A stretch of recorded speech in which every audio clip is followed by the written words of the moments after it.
The heavy clouds hung low outside, a dark omen that mirrored Sarah's brewing sense of dread. She sat in her upscale Manhattan apartment, the phone pressed to her ear as the world tilted beneath her feet. The afternoon had felt like any other until now. Mr. McAllister's will is final. He left the estate to your brothers, but you were excluded. I'm sorry. Sarah's hand trembled as the word sank in. Excluded. The only family she had known for years, her stepfather, now deceased, had cut her out of his fortune. Her breath caught in her throat, a slow burn of disbelief creeping over her like ice water. The world outside seemed to blur as she tried to hold onto the phone, her grip tightening in an attempt to steady herself. How could he do this? I never mattered to him. Was I just a placeholder in his life? The thought echoed, but the weight of it crushed her all the same. The voice on the other end of the line continued, but Sarah could barely hear it over the rush of blood in her ears. She had always felt different in the McAllister family, like she was never truly part of it. But now, with this call, that difference was no longer just a feeling. It was an undeniable truth. The will, which had been so carefully crafted, not only stripped her of her inheritance, but also made it clear she wasn't blood. The tears didn't come. There was no time for them. There was only cold, hard reality. Sarah set the phone down slowly, her mind racing. Was this it? Was this how her story with the McAllisters ended? She stood up, pacing back and forth, her mind reeling. She had always been close to her brothers, John and Matthew, but now she wondered if they were as complicit as their father in her exclusion. The more she thought about it, the deeper the ache became. The McAllisters had been the closest thing she had to a real family, and now it was clear. They didn't want her. She wasn't part of their plans. She was an outsider. And what about Jonathan? The question hit her like a punch to the gut. Jonathan, her estranged son, had barely spoken to her in years. Yet somehow, she always thought there was still a bridge to cross. She always believed in the possibility of redemption. But now he had disappeared without a trace, not even a word to explain why he had pulled away. Was he involved in this betrayal too? Was he the one who had orchestrated it all behind the scenes? Her mind flicked back to their last conversation. Jonathan had been sharp with her, accusing her of being selfish, of always wanting more. The words still stung like a slap to the face, but they paled in comparison to what she was facing now. He had turned his back on her before, but this was a different level. Sarah's breath quickened. There was nothing left to lose now. It was time to take back control of her life. The thought stirred something inside her, something that had been dormant for far too long. If this was how they wanted to play it, then she would meet them head-on, armed with truth and her own strength. This isn't over, she thought. Not by a long shot. But as she moved toward the desk to look over the will again, she noticed something that sent a chill down her spine. There, tucked between the pages of the document, was a small, hidden clause. It wasn't mentioned during the reading of the will, and it wasn't something anyone had anticipated. Her fingers skimmed over the paper as the words registered in her brain. A new layer to the conspiracy. This clause would not only challenge the inheritance, but would trigger a legal war that no one could predict. It was more than just a will. It was a battle for everything. She stepped back, her mind now clearer, her path forward defined. The truth was hidden, but it was there. She could feel it, deep inside, like a spark waiting to set everything ablaze. And now she would expose it. The legal fight that was about to unfold would change everything, but Sarah was ready. She lifted the will, the document that had set her world on fire, and looked at the clock. The battle was just beginning, and she knew one thing for certain. There would be no more hiding. Not for her, not for them. The gavel would fall and everything would change.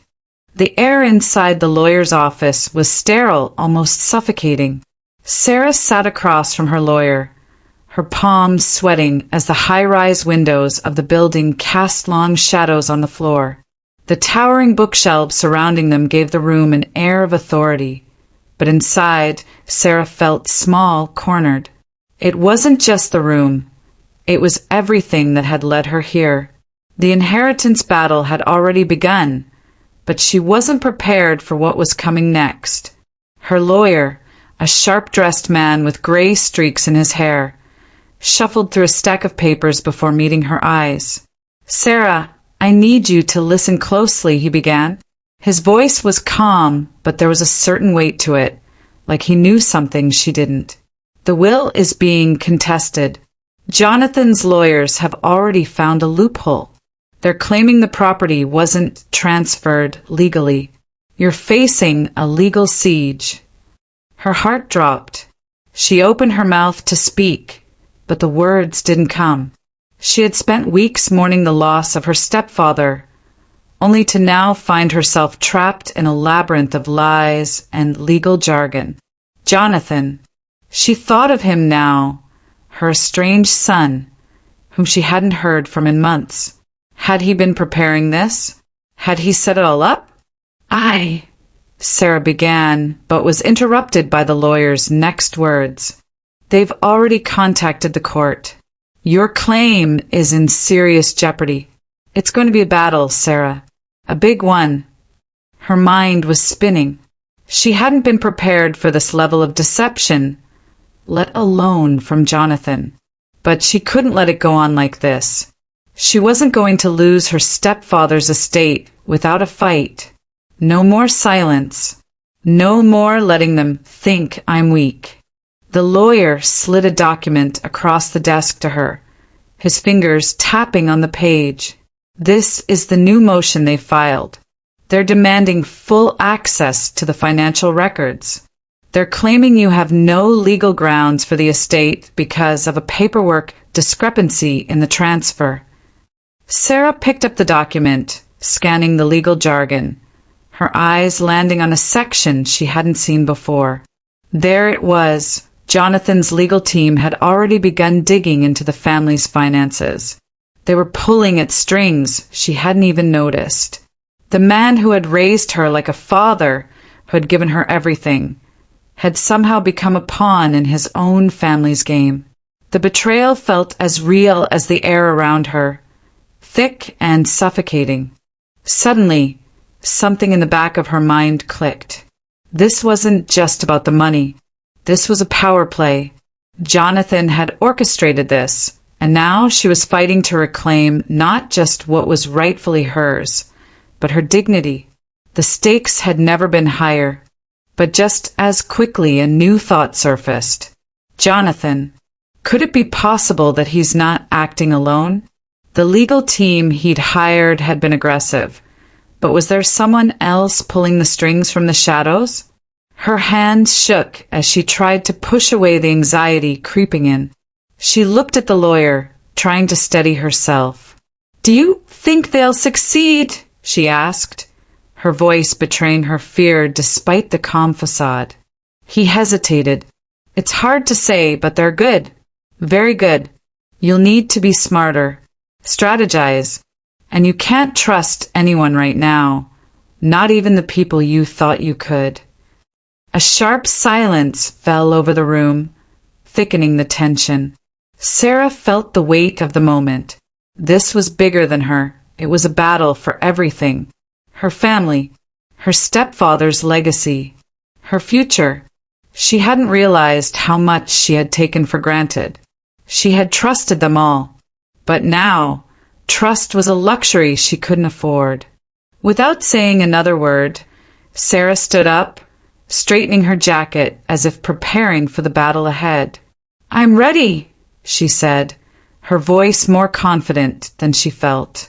"I'll fight for what's mine, and I won't let them win without a reason." The lawyer nodded, but there was a flicker of doubt in his eyes. "Be careful, Sarah. This isn't going to be easy. Jonathan has more than just his lawyers. He has a team behind him." Just then, Sarah's phone buzzed in her pocket. She pulled it out, half expecting another legal update, but instead, it was a message from an unknown number. The text was simple, but its implications were far-reaching. "There's more to this than you think. Check the account." She froze. The account. The only account she knew of was the one linked to her stepfather's investments, but she had been told it was a private account, locked away for security. She had never thought to look deeper. Could this be what they were hiding? A hidden fortune? A secret stash? Her pulse quickened. Was Jonathan involved in this too? Without another word, she grabbed her purse and rushed out of the office. The road ahead had just grown darker, but she wasn't backing down. There was too much at stake. Too many unanswered questions. As she reached the door, the lawyer called after her, "Sarah, wait, be careful. Don't do anything rash." But it was too late. Sarah had already stepped into the unknown, her determination set. The legal siege had begun, and she was ready to fight. The heavy oak doors creaked open as Sarah stepped into the dimly lit foyer of her stepfather's estate. The grandeur of the house, once a symbol of family legacy and warmth, now felt suffocating, its vast halls silent and cold, as though the house itself was holding its breath.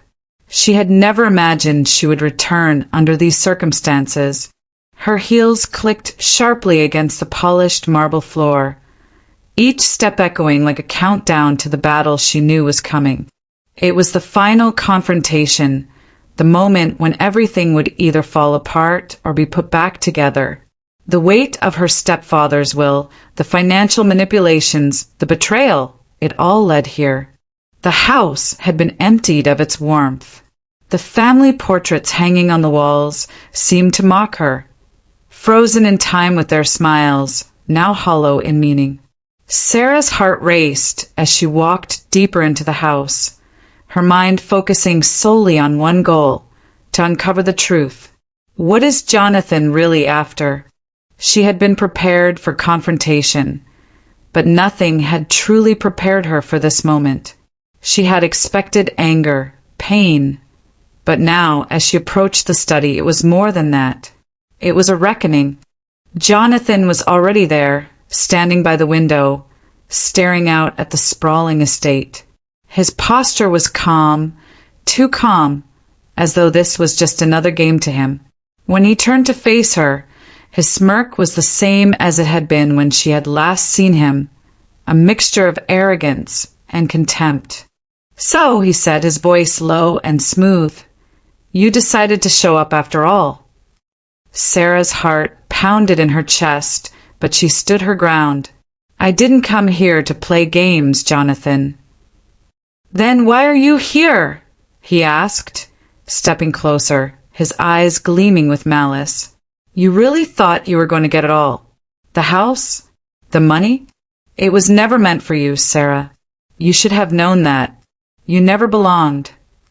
Her stomach churned, but she refused to show him any weakness. "You've been manipulating everything from the start, haven't you?" she shot back, her voice sharp. "You never thought I would find out, did you?" Jonathan's smirk widened, almost as if he enjoyed seeing her struggle. "You were never part of the plan, Sarah. The will was clear. You weren't blood. You never were. And now, you're nothing but a nuisance in my way." Sarah clenched her fists. The truth was finally coming to light. Jonathan had engineered it all, every step of the way, from the fake legal documents to the hidden clauses in the will. He had planned to strip her of everything, and the moment of truth was now upon them. "You think you've won," Sarah said, her voice trembling with barely contained rage, "but you're wrong. The truth always comes out." As if on cue, Her lawyer's voice crackled through her phone, confirming what Sarah had already suspected. "Sarah," he said, his tone grim. "Jonathan has been using a hidden clause in the will to claim the estate for himself. It was in the fine print, and you didn't see it coming." Jonathan's eyes narrowed as Sarah stood still, processing the information. "You really thought I wouldn't find out, didn't you?"